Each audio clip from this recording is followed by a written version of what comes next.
ഇസ്രായേലും ഇറാനും തമ്മിലുള്ള യുദ്ധത്തിന് കളമൊരുങ്ങി കഴിഞ്ഞു. രണ്ടാം ഘട്ട യുദ്ധത്തിന് കളമൊരുങ്ങി കഴിഞ്ഞു. കാരണം സംഘർഷഭരിതമാകുന്ന ഒരവസ്ഥയിലേക്ക് തന്നെയാണ് പോകുന്നത്. അതുകൊണ്ട് തന്നെ ഇറാന് മുന്നിൽ ഉപരോധങ്ങളൊക്കെ വഴിമാറി കൊടുക്കുന്ന ഒരു സാഹചര്യത്തിലേക്ക് എത്തപ്പെടുന്നു. നൂതന ആയുധങ്ങളുടെ വൻ ശേഖരവുമായിട്ട് തന്നെയാണ് പുതിയ പോർമുഖം തുറക്കുന്നതിന് വേണ്ടിയിട്ട് ഇറാൻ ശ്രമിച്ചുകൊണ്ടിരിക്കുന്നത്. നമുക്കറിയാം, അമേരിക്കയും ഇസ്രായേലും യൂറോപ്യൻ രാജ്യങ്ങൾ എന്നിവയുടെയൊക്കെ ഏകപക്ഷീയമായിട്ടുള്ള സമ്മർദ്ദങ്ങൾ, ഇവരുടെയൊക്കെ കൃത്യമായിട്ടുള്ള ഉപരോധങ്ങൾ, ഇതൊക്കെ വളരെ കൃത്യമായി ഇറാന് മേൽ അടിച്ചേൽപ്പിക്കപ്പെട്ടതാണ്.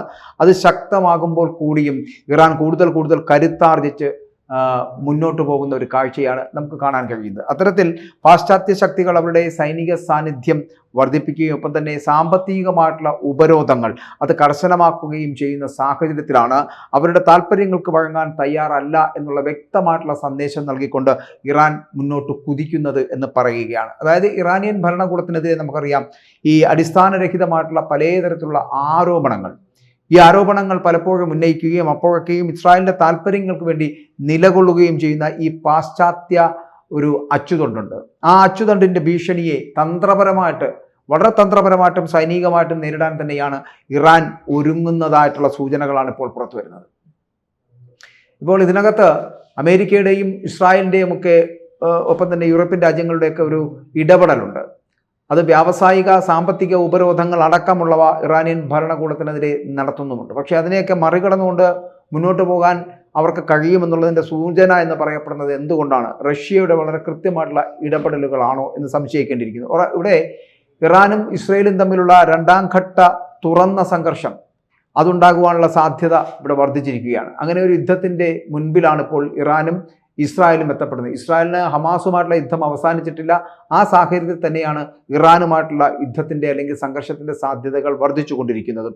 അപ്പോൾ ഇവിടെ രാജ്യത്തിൻ്റെ പരമാധികാരം സംരക്ഷിക്കുവാൻ വേണ്ടിയിട്ട് ഇറാനിയൻ നേതൃത്വം ഇതിനെ ആഭ്യന്തരമായിട്ടും ഒപ്പം തന്നെ ബാഹ്യമായിട്ടുമൊക്കെ പ്രതിരോധം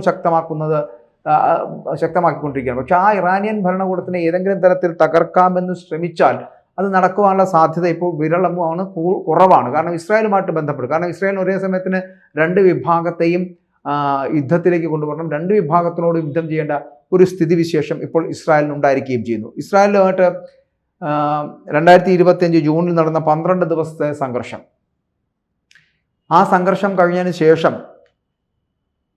ഇറാനിയൻ അധികൃതർ രാജ്യത്തിനകത്ത് ഈ പറയുന്ന പോലെ വിദേശ ശക്തികളുടെ സ്വാധീനം കൃത്യമായിട്ടുണ്ടായിരുന്നു. അപ്പോൾ അതിനെയൊക്കെ ഒന്ന് ശുദ്ധീകരിക്കുന്നതിനുള്ള ഒരു വിപുലമായിട്ടുള്ള പ്രചാരണം ആരംഭിക്കുകയും ചെയ്തിരുന്നു. അതിനുശേഷം ശത്രുതാപരമായിട്ടുള്ള വിദേശ ശക്തികളുമായിട്ടും ഇസ്രായേൽ രഹസ്യാന്വേഷണ ഏജൻസികളുമായിട്ടൊക്കെ ബന്ധമുണ്ടെന്ന് സംശയിക്കുന്ന വ്യക്തികളെയൊക്കെ ലക്ഷ്യമിട്ടുകൊണ്ടായിരുന്നു അത്തരത്തിലുള്ള നടപടിക്രമങ്ങൾ ഇവർ ആരംഭിച്ചിരുന്നത്. കാരണം നാടുകടത്തപ്പെട്ട പ്രതിപക്ഷ നേതാവായിട്ടുള്ള റസ പഹ്ലി നിയോഗിച്ചതായി ആരോപിക്കപ്പെടുന്ന 122 പേരെ കസ്റ്റഡിയിലെടുത്തത് ഇതിലെ പ്രധാന സംഭവമാണ്. ഇതാണ് ഇറാൻ മുന്നോട്ട് വെക്കുന്ന മറ്റൊരു വാദമെന്ന് പറയപ്പെടുന്നത്. അപ്പോൾ പാശ്ചാത്യ രാജ്യങ്ങളുടെ രഹസ്യാന്വേഷണ ശ്രമങ്ങളെ തകർക്കാൻ വേണ്ടിയിട്ട് ഇറാൻ നടത്തുന്ന വളരെ നിർണായകമായിട്ടുള്ള നീക്കങ്ങളാണ് ഇവ എന്ന് പറയേണ്ടിയിരിക്കുന്നത്. അപ്പോൾ 2025 ജൂൺ മാസം 12 സമയത്തിന് 12 അതുവരെയുള്ള 12 ദിവസത്തെ സംഘർഷം, ജൂണിൽ നടന്ന 12 ദിവസത്തെ സംഘർഷത്തിന് ശേഷമാണ് ഇറാനിൽ അത്തരത്തിൽ വിദേശ സ്വാധീനമുള്ള ശക്തികളെ കണ്ടെത്തി അവരെ ഉന്മൂലനം ചെയ്യുക എന്നുള്ള ലക്ഷ്യത്തിലേക്ക് ഇറാൻ എത്തിച്ചേരുന്നത് തന്നെ. അപ്പോൾ ഈ രാഷ്ട്രീയ നീക്കങ്ങളുടെയൊക്കെ തുടർച്ചയായിട്ട് രാജ്യത്തിൻ്റെ പ്രതിരോധശേഷി വർദ്ധിപ്പിക്കുവാൻ വേണ്ടി ലക്ഷ്യമിട്ടുകൊണ്ട് August 3 2025 August 3 supreme national security council defence council എന്ന പുതിയ തന്ത്രപരമായിട്ടുള്ള ഒരു സ്ഥാപനം രൂപീകരിക്കുന്നു. ഇത് രൂപീകരിച്ചിട്ട് പ്രസിഡന്റ്, ജുഡീഷ്യറി മേധാവി, പാർലമെന്റിന്റെ സ്പീക്കർ, സൈനിക കമാൻഡർമാർ എന്നിവരടങ്ങുന്ന ഒരു കൗൺസിൽ, അതിനകത്തൊരു ദേശീയ പ്രതിരോധ പദ്ധതികൾ വികസിപ്പിക്കുന്നതിനും ഒപ്പം തന്നെ ദീർഘകാല പ്രതിരോധം രൂപപ്പെടുത്തുന്നതിനും മേൽനോട്ടം നടത്തുന്നതിനൊക്കെ ആയിട്ട് ഒരു രൂപീകരിക്കപ്പെട്ട തന്ത്രപ്രധാനമായിട്ടുള്ള ഒരു കൗൺസിലായിരുന്നു ഈ പറയുന്ന ഡിഫൻസ് കൗൺസിൽ എന്ന് പറയപ്പെടുന്ന സിസ്റ്റം. ഈ നിർണായക ഘട്ടത്തിൽ മസൂദ് പെസഷ്കിയാൻ പ്രസിഡന്റായിട്ടുള്ള സുപ്രീം നാഷണൽ കൗൺസിലിൻ്റെ പുതിയ സെക്രട്ടറിയായിട്ട് അലി ലാരിജാനിയെ നിയമിച്ചതായിട്ടുള്ള റിപ്പോർട്ടുകളടക്കം ഇപ്പോൾ പുറത്തു വരികയാണ്. അപ്പോൾ പുതിയ തന്ത്രങ്ങൾ മെനയുന്നതിനോടൊപ്പം തന്നെ പുതിയ മേധാവികളെ കൂടി ഉൾപ്പെടുത്തിക്കൊണ്ടുള്ള ഒരു മാറ്റമാണ് ഇറാൻ മുമ്പോട്ട് വെക്കുന്നത് എന്നുള്ളതാണ്. അങ്ങനെ സുപ്രീം നേതാവ് ആയത്തുള്ള അലി ഖമേനിയുടെ മുതിർന്ന ഉപദേഷ്ടാവായിട്ടുള്ള ലാരിജാനിയുടെ നിയമനം എന്ന് പറയപ്പെടുന്നത് വളരെ ശ്രദ്ധേയമായിട്ടുള്ള ഒരു കാര്യവുമായിരുന്നു. അങ്ങനെ നിയമനത്തിന് തൊട്ടു മുമ്പ് ഈ ലാരിജാനി എന്ന് പറയപ്പെടുന്ന റഷ്യ സന്ദർശിക്കുകയും ഉന്നത റഷ്യൻ ഉദ്യോഗസ്ഥരുമായിട്ട് കൂടിക്കാഴ്ച നടത്തുകയൊക്കെ ചെയ്യുകയും ഉണ്ടായി. അപ്പോൾ അങ്ങനെ കൂടുതൽ സംഘർഷങ്ങൾ പ്രതീക്ഷിച്ചുകൊണ്ട് ദീർഘകാല തന്ത്രപരമായിട്ടുള്ള ആസൂത്രണത്തിലേക്ക് ഇറാൻ മാറുന്നതിൻ്റെ സൂചനകളാണ് ഇത്തരത്തിലുള്ള ലോകരാഷ്ട്രങ്ങളുമായിട്ടുള്ള ബന്ധം ശക്തിപ്പെടുത്തുന്നത് എന്നുള്ളത്. അത് റഷ്യയുമായിട്ട് വീണ്ടും അടുക്കുന്നു. റഷ്യയുമായിട്ട് ഉള്ള ബന്ധത്തിൻ്റെ അടിസ്ഥാനത്തിൽ തന്നെയാണ് അമേരിക്കയോടും ഇസ്രായേലിനോടും ഈ പറയുന്ന യൂറോപ്യൻ രാജ്യങ്ങളോടുമൊക്കെ എന്ത് തരത്തിലുള്ള ഉപരോധത്തിനെയും വെല്ലുവിളിച്ചുകൊണ്ട് മുന്നോട്ട് പോകാൻ ഇറാൻ തയ്യാറാകുന്നു പോലും. വീണ്ടും ഒരു സംഘർഷം ഉണ്ടാകുവാനുള്ള സാധ്യത എന്ന് പറയപ്പെടുന്നത് ഇറാൻ വളരെ ഗൗരവമായി കാണുന്ന ഒരു കാര്യമാണ്. അതിൻ്റെ അങ്ങനെ കാണുന്നതിനുള്ള കാരണങ്ങൾ എന്ന് പറയപ്പെടുന്നത് ഇപ്പോൾ പ്രതിരോധ മേഖലയിൽ നിന്ന് ലഭിക്കുന്ന ചില കാര്യങ്ങൾ തന്നെയാണ് അതിനുള്ള സൂചനകൾ എന്ന് പറയപ്പെടുന്നത്. നിലവിലെ വെടിനിർത്തലിനെ ശത്രുതയിലെ താൽക്കാലികമായിട്ടുള്ള വിരാമമായിട്ട് വേണമെങ്കിൽ കാണാം എന്ന് മാത്രമേ നമുക്ക് ഇതിനെ പറയാൻ പറ്റുള്ളൂ. കാരണം ഇത് എപ്പോൾ വേണോ ഇപ്പോൾ ഗാസയിൽ നടക്കുന്ന പോലെ തന്നെ, അല്ലെങ്കിൽ ഹമാസും ഇസ്രായേലും തമ്മിൽ നടത്തുന്നത് പോലെ തന്നെ ഒരു സുപ്രഭാതത്തിൽ സമാധാന കരാർ ഉണ്ടാക്കുകയും അടുത്ത ദിവസം പൊട്ടിത്തെറി ഉണ്ടാവുകയും അവിടെ ആയുധവർഷം ഉണ്ടാവുകയും ഹമാസിലെയും ഇസ്രായേലിലെയും ജനങ്ങളെ കൊന്നൊടുക്കുന്ന തരത്തിലേക്ക് വീണ്ടും യുദ്ധത്തിലേക്ക് പോവുകയും ചെയ്യുന്ന കാഴ്ച നമ്മളവിടെ കണ്ടതാണ്. അപ്പോൾ അത്തരത്തിൽ തന്നെയാണ് ഇവിടെയും നിലവിൽ ഇവിടെ നടക്കുന്ന വെടിനിർത്തൽ എന്ന് പറയപ്പെടുന്നത് 12 ദിവസത്തെ യുദ്ധത്തിന് ശേഷം, ജൂലൈയിലെ 12 ദിവസത്തെ യുദ്ധത്തിന് ശേഷം നടന്ന ഇസ്രായേലും ഇറാനും തമ്മിലുള്ള യുദ്ധത്തിന് ശേഷം നടന്ന സമാധാന കരാർ അല്ലെങ്കിൽ ഈ പറയുന്ന വെടിനിർത്തൽ എന്ന് പറയപ്പെടുന്നത് ഈ പറയുന്ന താൽക്കാലികമായിട്ടുള്ള ഒരു പ്രതിഭാസം മാത്രമാണ്.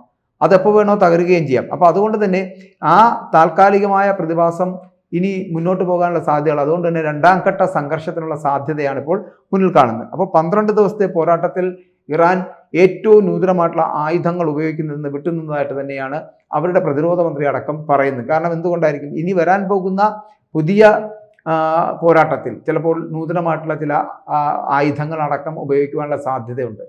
കുറച്ചുകൂടി ശക്തമായി തിരിച്ചടിക്കുവാനുള്ള സാധ്യതയുണ്ട്. അതുകൊണ്ടാണ് ഒരു വലിയ ആത്മവിശ്വാസത്തോടു കൂടി അവർ മുന്നോട്ട് പോകുന്നത് എന്നുള്ളത്. അപ്പോൾ ഇവിടെ ഈ ഏറ്റവും കൂടുതൽ പുതിയ ആയുധങ്ങൾ ഉപയോഗിച്ചുകൊണ്ട് യുദ്ധത്തിനെ പ്രതിരോധിക്കുവാനുള്ള തന്ത്രം അത് സ്വീകരിച്ചു കഴിഞ്ഞാൽ ഇസ്രായേലിനെ തടുത്തു നിൽക്കാനോ പ്രതിരോധിക്കുവാനോ വളരെ പാടുപെടേണ്ടി വരും. പക്ഷേ ഇസ്രായേലിനോട് അങ്ങനെ കിടപിടിച്ച് നിൽക്കുവാനുള്ള കരുത്തൊക്കെ ഇറാൻ ഉണ്ടോ എന്ന് ചോദിച്ചാൽ അത് തുലോം കുറവാണ്. പക്ഷേ ബാക്കിയുള്ള രാജ്യങ്ങളുടെ, ലോകരാജ്യങ്ങളുടെ ഇടപെടലുകളും അവർ സഹായ വാഗ്ദാനങ്ങൾ നൽകുകയും ചെയ്തു കഴിഞ്ഞാൽ എന്തായാലും ഈ ഇറാന് കുറച്ചുകൂടി മുന്നോട്ട് പോകാൻ കഴിയും എന്നുള്ള കാര്യത്തിൽ സംശയമില്ല. അപ്പോൾ വീണ്ടും ഇവരെ ആക്രമിക്കപ്പെടുകയാണെങ്കിൽ, അങ്ങനെ ആക്രമിക്കപ്പെടാനുള്ള ഒരു സാഹചര്യത്തിലേക്ക് എത്തുകയാണെങ്കിൽ ഇതിൻ്റെ പ്രതികരണം എന്ന് പറയുന്നത് വളരെ അപ്രതീക്ഷിതവും ശക്തമാകുമെന്നുള്ള കാര്യത്തിൽ ഒരു മുന്നറിയിപ്പ് കൂടി ഇറാൻ മുന്നോട്ട് വെക്കുകയാണ്. അപ്പോൾ എന്തിനും തയ്യാറായി നിൽക്കുന്ന ഒരു സാഹചര്യത്തിലേക്ക് ഇറാൻ എത്തപ്പെട്ടിരിക്കുന്നു.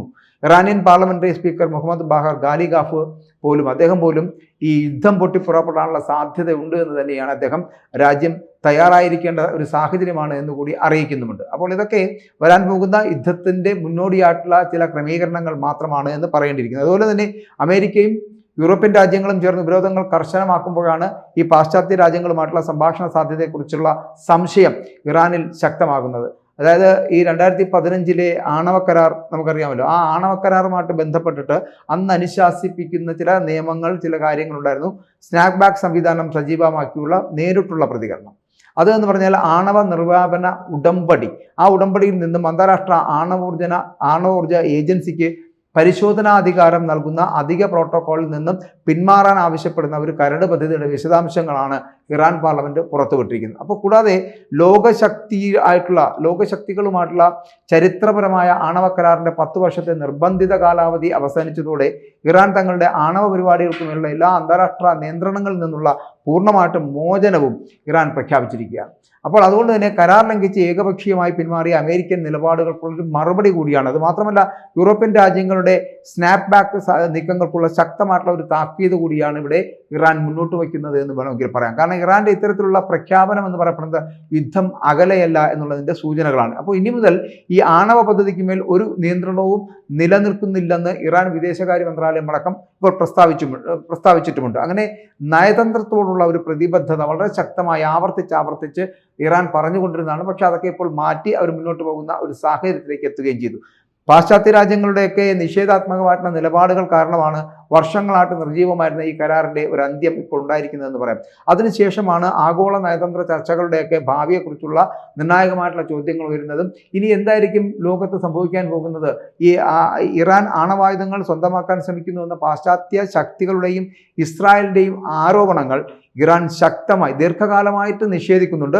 പക്ഷേ ഈ വർഷം ഇറാൻ ആണവായുധങ്ങൾ പിന്തുടരുന്നുണ്ടെന്നതിന് അമേരിക്കൻ ഇൻ്റലിജൻസോ അന്താരാഷ്ട്ര ആണവോർജ്ജ ഏജൻസിയോ തെളിവുകളൊന്നും കണ്ടെത്തിയിട്ടില്ല എന്നത് വളരെ ശ്രദ്ധേയമാണ്. അതുകൊണ്ട് തന്നെ ഇവർ പറയുന്നതിന് ഈ ബാക്കിയുള്ള അന്താരാഷ്ട്ര മാർക്കറ്റിൽ അങ്ങനെ ഇറാൻ ആണവായുധങ്ങൾ സ്വന്തമാക്കുകയാണ് എന്നുള്ള പാശ്ചാത്യ ശക്തികളുടെ ആരോപണങ്ങൾ കൃത്യമായിട്ടും തള്ളിക്കളയേണ്ട ഒരു സാഹചര്യത്തിലേക്ക് തന്നെയാണ് എത്തിക്കൊണ്ടിരിക്കുന്നത്. ഇപ്പോൾ നമുക്കറിയാം ഗാസയിൽ ഇസ്രായേൽ നടത്തിയ കരസേനാ നടപടിയിലും വെസ്റ്റ് ബാങ്കിലെ വാസസ്ഥലങ്ങളിൽ തുടർച്ചയായിട്ട് നടക്കുന്ന ആക്രമണങ്ങളിലും ഒന്നിലും കൃത്യമായിട്ടുള്ള ഇടപെടലുകൾ നടത്തുവാനോ അല്ലെങ്കിൽ സമാധാനം പുനഃസ്ഥാപിക്കാനോ ഇസ്രായേൽ നടപടികൾ സ്വീകരിക്കുന്നില്ല എന്നുള്ളതാണ്. അവിടെയാണ് ഇവിടെ ഇസ്രായേലുമായിട്ട് റഷ്യ രഹസ്യാന്വേഷണ വിവരങ്ങൾ അല്ലെങ്കിൽ അങ്ങനെ പങ്കിട്ടുകൊണ്ടിരിക്കുന്ന ഒരു ബന്ധമുണ്ട് എന്ന് പറയപ്പെടുമ്പോഴും ഇറാനുമായിട്ട് വളരെ കൃത്യമായിട്ടുള്ള ഇടപെടലുകൾ നടത്തുവാൻ റഷ്യ സഹകരിക്കുന്നുണ്ട്. അവരുമായിട്ട് സഹകരിച്ച് മുന്നോട്ട് പോകുന്ന ഒരു സാഹചര്യം നിലവിലുണ്ട് എന്ന് തന്നെയാണ് പറയപ്പെടുന്നത്. അപ്പോൾ ഇവിടെ ഇറാനുമായിട്ടുള്ള ഒരു സൈനിക ഏറ്റുമുട്ടലിൽ പാശ്ചാത്യ ശക്തികൾ ഇസ്രായേലിന് ഏകീകൃതമായിട്ടുള്ള പിന്തുണ നൽകുന്നത്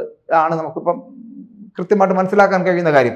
അപ്പോൾ പാലസ്തീൻ ജനതയുടെ ദുരിതത്തിൽ കണ്ണടച്ചുകൊണ്ട് തങ്ങളുടെ തന്ത്രപരവും പ്രത്യയശാസ്ത്രപരവുമായിട്ടുള്ള ലോകവീക്ഷണത്തിന് ഭീഷണിയായിട്ടുള്ള ഇറാനെതിരെ തിരിയാനാണ് അമേരിക്കയും യൂറോപ്പും തീരുമാനിക്കുക എന്നുള്ള കാര്യത്തിൽ സംശയമില്ല. അപ്പോൾ അങ്ങനെ എല്ലാവരും കൂടി ചേർന്ന് ഈ ലോകരാഷ്ട്രങ്ങളിലുള്ള അമേരിക്ക, ഇസ്രായേൽ, ബാക്കി യൂറോപ്യൻ രാജ്യങ്ങളെല്ലാം ചേർന്ന് ഇറാനെതിരെ ശക്തമായിട്ടുള്ള ഒരു ആണവ യുദ്ധം വരെ ഉണ്ടാകാവുന്ന തരത്തിലേക്കുള്ള ഒരു രീതിയിലേക്ക് എത്തപ്പെടുന്നു എന്നാണ്. അപ്പോൾ ഇറാൻ്റെ ആന്തരികവും ബാഹ്യവുമായിട്ടുള്ള ചലനാത്മകമായിട്ടുള്ള എല്ലാ സംവിധാനങ്ങളെയും ഒരു വൻ സംഘർഷത്തിലേക്ക് വിരൽ ചൂണ്ടുന്ന ഒരു സാഹചര്യത്തിലേക്കാണ് നമ്മളിപ്പോൾ എത്തി നിൽക്കുന്നത് എന്ന് പറയേണ്ടിയിരിക്കും. ആഭ്യന്തരമായിട്ടും സാമൂഹ്യമായിട്ടും സാമ്പത്തികമായിട്ടുമുള്ള സമ്മർദ്ദങ്ങൾക്കിടയിലും വളരെ രാഷ്ട്രീയ ഇടപെടലുകൾ കൊണ്ട് രാഷ്ട്രീയ നേതൃത്വം കൂടുതൽ കേന്ദ്രീകരണത്തിലേക്കും സമാഹരണത്തിലേക്കും ഒക്കെ നീങ്ങുകയാണ് എന്നുള്ള സൂചനകളാണ് ഇതുമായിട്ട് ബന്ധപ്പെട്ട് നമുക്ക് ലഭിച്ചുകൊണ്ടിരിക്കുന്നത്. അതുകൊണ്ട് തന്നെ ഇവിടെ ഇറാൻ ഈ ബാഹ്യമായി അമേരിക്കയുടെയും ഇസ്രായേലിൻ്റെയും ഭീഷണികൾ അത് വർദ്ധിക്കുന്ന സാഹചര്യത്തിൽ പാശ്ചാത്യ നേതൃത്വത്തിലുള്ള ലോകാക്രമണത്തിന് വേണമെങ്കിൽ ഇറാൻ ഒരു വെല്ലുവിളിയായിട്ട് മാറിക്കൊണ്ടിരിക്കുകയാണ് എന്നുള്ള പാശ്ചാത്യ രാജ്യങ്ങളുടെ അടക്കം ഒരു കണ്ടെത്തലുണ്ട്.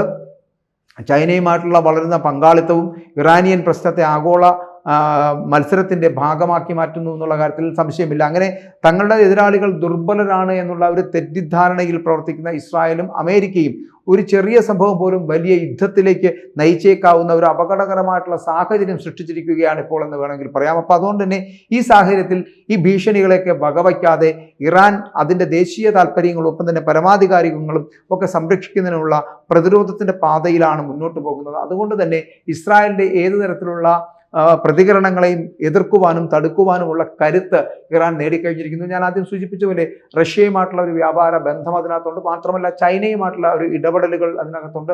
ഇത്തരത്തിൽ മറ്റുള്ള യൂറോപ്യൻ രാജ്യങ്ങളോടോ അമേരിക്കയോടോ ഇസ്രായേലിനോടൊക്കെ മുഖം തിരിഞ്ഞു നിൽക്കുന്ന മറ്റു രാജ്യങ്ങളുമായിട്ട് ചേർന്ന് നിന്നുകൊണ്ട് എപ്പോൾ വേണമെങ്കിലും ഒരു ആക്രമണത്തിലേക്ക് എത്തിക്കുവാനുള്ള തരത്തിൽ ഇറാൻ ശക്തി പ്രാപിച്ചിരിക്കുന്നു എന്ന് വേണമെങ്കിൽ പറയാം. സകല പ്രതിരോധങ്ങളെയും മറികടന്നുകൊണ്ട് മുന്നോട്ട് പോകുന്നു. അതുകൊണ്ട് ഇസ്രായേൽ തൊടുക്കുന്ന ഏതൊരു മിസൈലും തകർക്കുവാനുള്ള കരുത്ത് ഇറാനുണ്ട് എന്നുള്ള തരത്തിലേക്കുള്ള പ്രവർത്തനങ്ങളാണ് നടക്കുന്നത്. ഇത് വലിയ യുദ്ധസാധ്യതകളെയാണ് വിളിച്ചോതുന്നത് എന്ന് പറയേണ്ടിയിരിക്കുന്നു. കൂടുതൽ വാർത്തകളും വിശേഷങ്ങളും നിങ്ങളിലേക്ക് എത്താൻ ABC മലയാളം സബ്സ്ക്രൈബ് ചെയ്യുക, ബെൽ ബട്ടണും അമർത്തുക.